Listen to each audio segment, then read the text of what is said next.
माननीय महानुभाव और देश भर से यहाँ आए मेरे सभी युवा साथी, विदेशों से जो नौजवान आए हैं,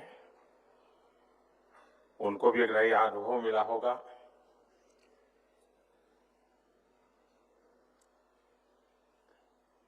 आप लोग थक नहीं गए?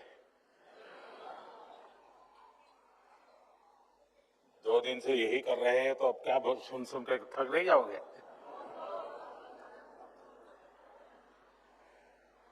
वैसे तो बचपन में मैंने जितना कहना था कह दिया था।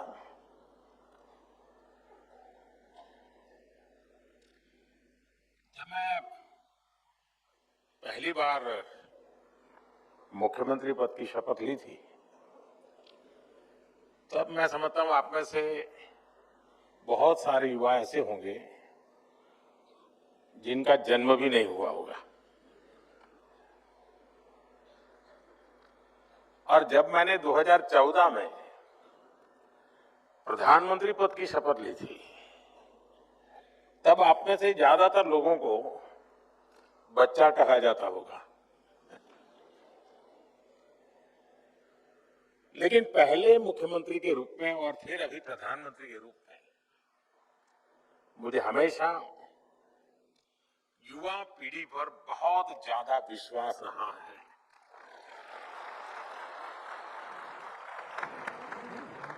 आपका सामर्थ्य, आपका टैलेंट, मैं हमेशा आपकी एनर्जी से खुद भी एनर्जी पाता रहा हूं। और आज देखिए, आज आप सभी विकसित भारत के लक्ष्य की बागडोर थामे हुए हैं। साथियों, साल 2047 में जब हमारी आजादी के 100 साल होंगे, वहां तक की यात्रा भारत के लिए भी अहम है और यही वो समय है जो आपके जीवन में भी सबसे महत्वपूर्ण है। यानी बड़ी गोल्डन अपॉर्चुनिटी है आपके लिए। आपका सामर्थ्य भारत का सामर्थ्य बनेगा। आपकी सफलता भारत की सफलता को नई ऊंचाइयां जरूर देगी। मैं आप सभी को विकसित भारत यंग लीडर्स डायलॉग में सहभागिता के लिए बहुत बहुत बधाई देता हूं।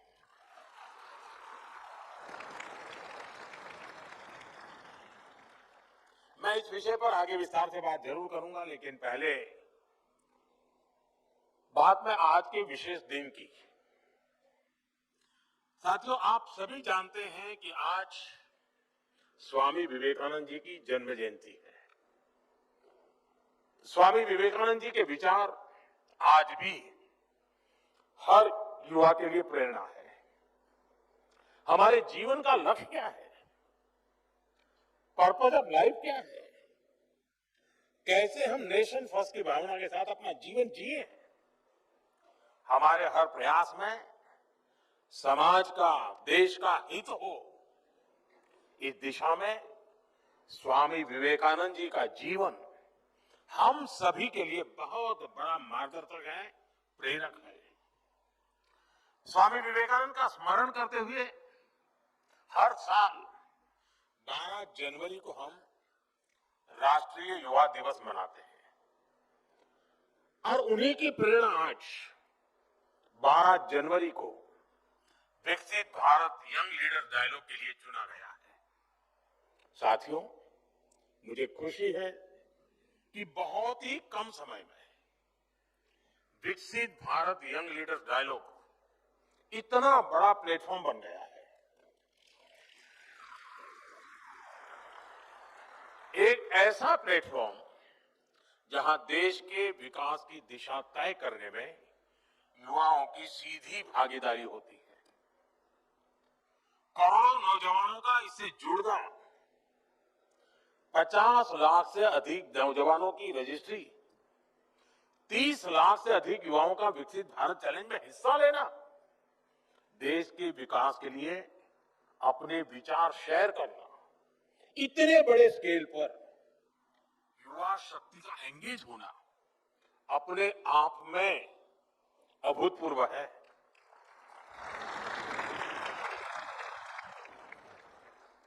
दुनिया के अनेक देशों में आमतौर पर थिंक टैंक, ये शब्द बहुत प्रचलित है, थिंक टैंक की चर्चा भी होती है और उस थिंक टैंक का प्रभाव भी बहुत होता है। वे एक प्रकार से ओपिनियन मेकर्स का एक समूह बन जाता है। लेकिन शायद आज जो मैंने प्रेजेंटेशन देखे और जिस प्रकार से चर्निंग होते होते आप लोगों ने यहां तक चर्चे लाए हैं, मैं समझता हूं कि ये अपने आप में ये इवेंट इंस्टीट्यूशनलाइज तो हुआ है, एक अपने आप में दुनिया में अनोखी थिंक टैंक के रूप में उसने अपनी जगह बना ली।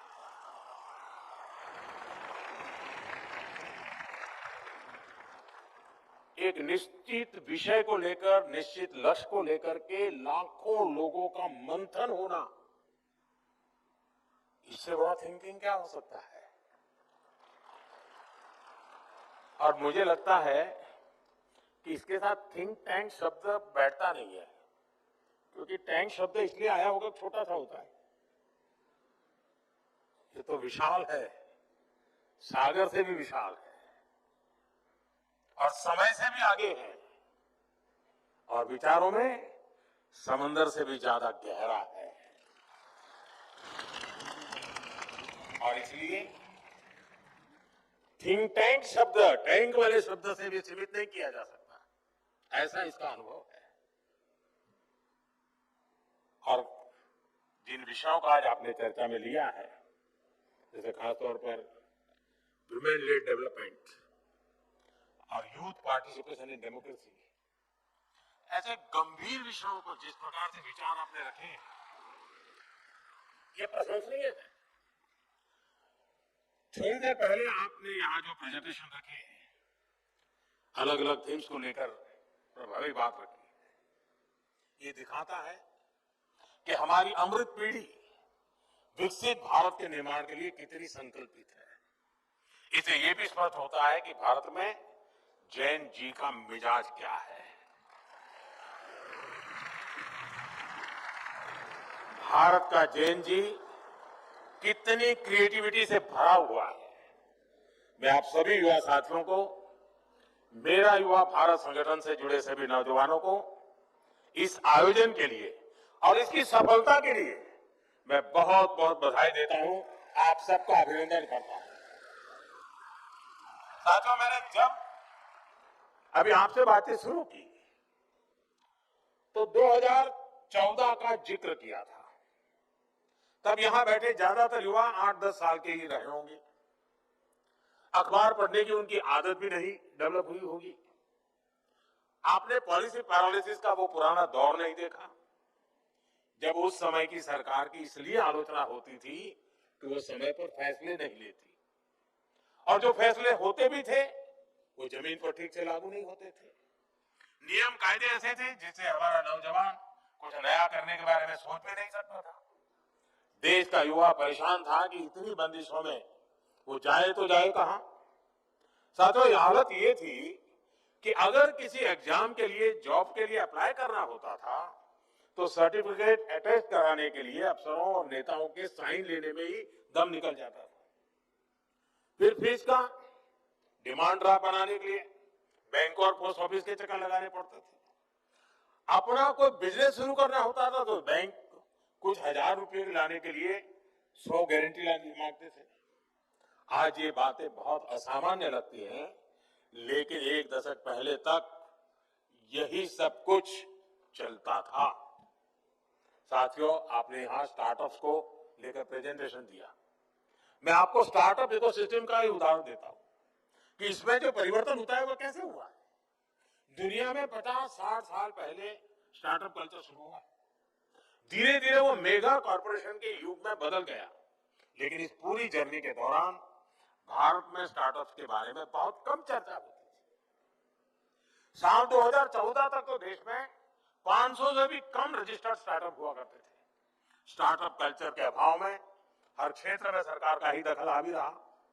हमारे युवा टैलेंट उसका सामर्थ्य उसे अपने अपने पूरा करने का मौका नहीं मिला। साथियों, मुझे अपने देश के युवाओं पर भरोसा है, आपके सामर्थ्य पर भरोसा है, इसलिए हमने एक अलग राह चुनी। हमने युवाओं को ध्यान में रखते हुए एक के बाद एक नए स्कीम्स बनाई। यही से स्टार्टअप रिवॉल्यूशन ने भारत में असली गति पकड़ी। Ease of doing business reforms, startup India, digital India, funds of funds, tax और कंप्लायंस एंड सिंप्लीफिकेशन, ऐसे अनेक इनिशिएटिव लिए गए। ऐसे सेक्टर जहां पहले सिर्फ सरकार की सब कुछ थी, सब कुछ उसी की चलती थी, उनको युवा इनोवेशन, युवा एंटरप्राइज के लिए ओपन किया गया।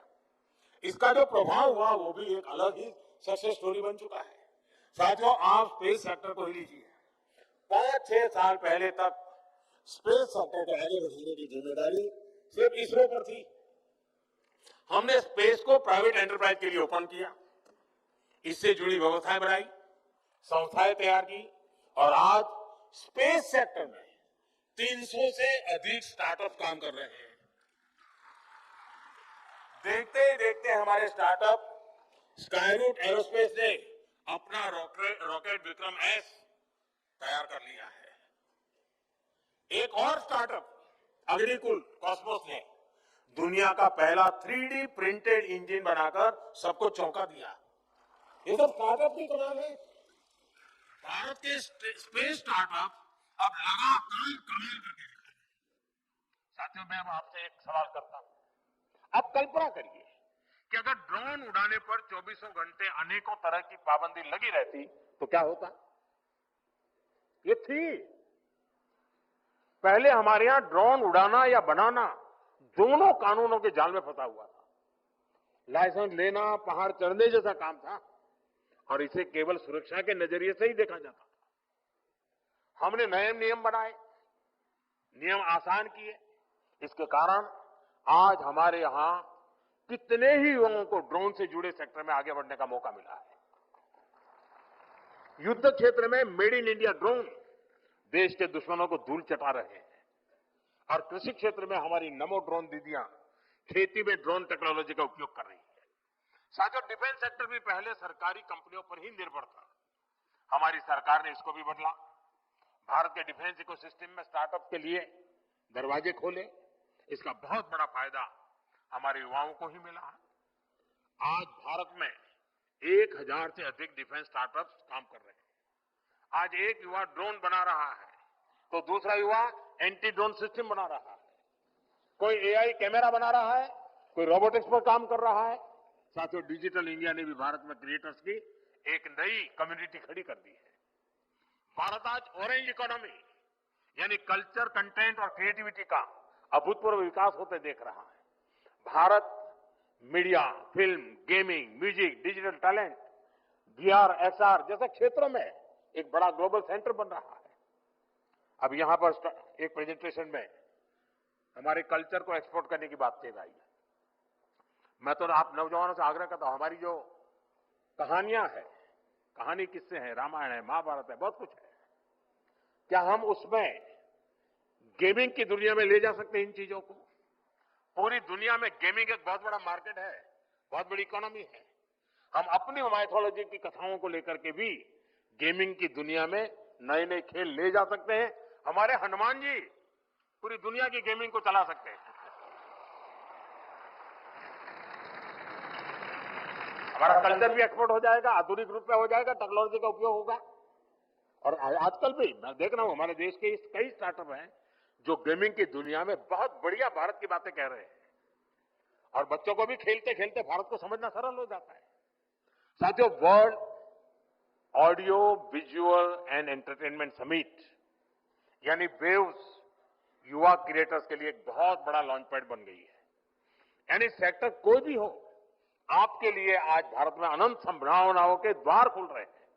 इसलिए मेरा आज यहां इस आयोजन से जुड़े सभी युवाओं से, देश के युवाओं से आह्वान है, आप अपने आइडिया के साथ आगे बढ़िए, रिस्क लेने से पीछे मत हटिए। सरकार आपके साथ कंधे से कंधा मिलाकर चल रही है। साथियों, बीते दशक में बदलाव का, रिफॉर्म्स का जो सिलसिला हमने शुरू किया वो अब रिफॉर्म एक्सप्रेस बन चुका है और इन रिफॉर्म्स के केंद्र में आप है, हमारी युवा शक्ति है। जीएसटी में हुए नेक्स्ट जनरेशन रिफॉर्म से युवाओं और एंटरप्रेन्योर्स के लिए प्रोसेस और आसान हो गई है। अब 12 लाख रुपए तक की इनकम पर टैक्स जीरो हो गया है। इससे नई नौकरी वालों या नया बिजनेस शुरू करने वाले नौजवानों को उनके पास बहुत ज्यादा बचत होने की संभावना बढ़ गई है। साथियों, आप सभी जानते हैं आज बिजली सिर्फ रोशनी का माध्यम नहीं है।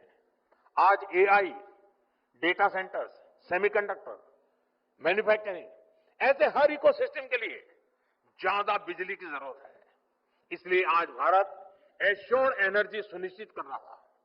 सिविल न्यूक्लियर एनर्जी से जुड़ा रिफॉर्म यानी शांति एक्ट इसी लक्ष्य के साथ किया गया है। इससे न्यूक्लियर सेक्टर में तो हजारों नए जॉब्स पैदा होंगे ही, बाकी सेक्टर्स पर भी इसका मल्टीप्लायर इफेक्ट होने वाला है। साथियों, दुनिया के अलग अलग देशों की अपनी जरूरतें हैं, अपनी डिमांड है। वहां वर्कफोर्स लगातार घट रही है। हमारा प्रयास है कि भारत के युवा दुनिया भर में बन रहे अवसरों के लिए तैयार हो।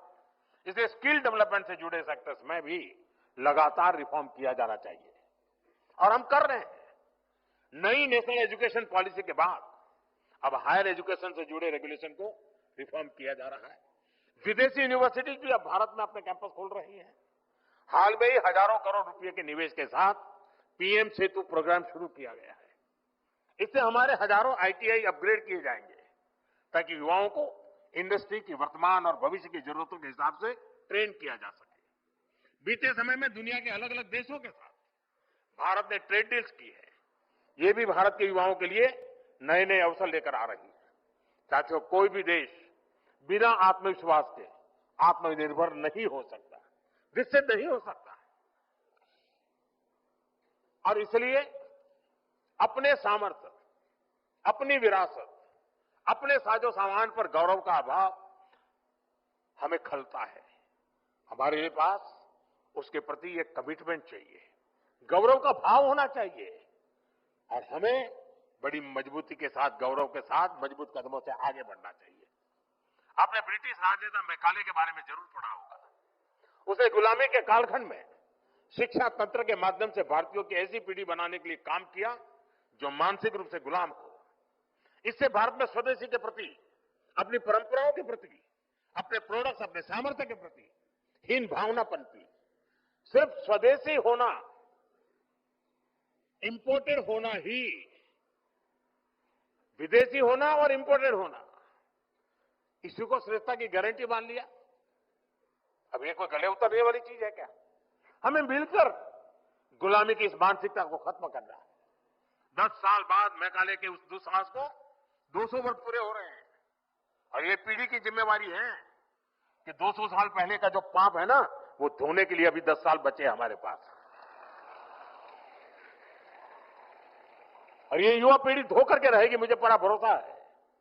और इसलिए देश के हर युवा को संकल्प लेकर इस मानसिकता से देश को बाहर निकालना है। साथियों, हमारे यहां शास्त्रों में कहा गया है और यहां पर स्टार्टअप, यहां जो प्रेजेंटेशन हुआ उसमें भी उसका उल्लेख किया गया, आनो भद्रः कृतवो यन्तु विश्वतः, यानी हमारे लिए सभी दिशाओं से कल्याणकारी और शुभ और श्रेष्ठ विचार आने दे। आपको भी दुनिया के हर बेस्ट प्रैक्टिस से सीखना है, लेकिन अपनी विरासत, अपने आइडियाज को कमतर आंकने की प्रवृत्ति को कभी हावी नहीं होने देना है। स्वामी विवेकानंद जी का जीवन हमें यही तो सिखाता है। उन्होंने दुनिया भर में भ्रमण किया, वहां की अच्छी बातों की प्रशंसा की, लेकिन उन्होंने भारत की विरासत को लेकर फैलाए गए भ्रम को तोड़ने के लिए निरंतर प्रयास की, कठोरता उन्होंने घाव की उस पर। उन्होंने विचारों को सिर्फ इसलिए नहीं स्वीकार किया क्योंकि वे पॉपुलर थे, बल्कि उन्होंने कुरीतियों को चैलेंज किया। स्वामी विवेकानंद जी एक बेहतर भारत बनाना चाहते थे। उसी स्पिरिट के साथ आज आप युवा शक्ति को आगे बढ़ना है और यहां अपनी फिटनेस का भी ध्यान रखना है, खेलना है, खिलखिलाना है। मुझे आप सभी पर अटूट भरोसा है। आपका सामर्थ्य, आपकी ऊर्जा पर मेरा विश्वास है।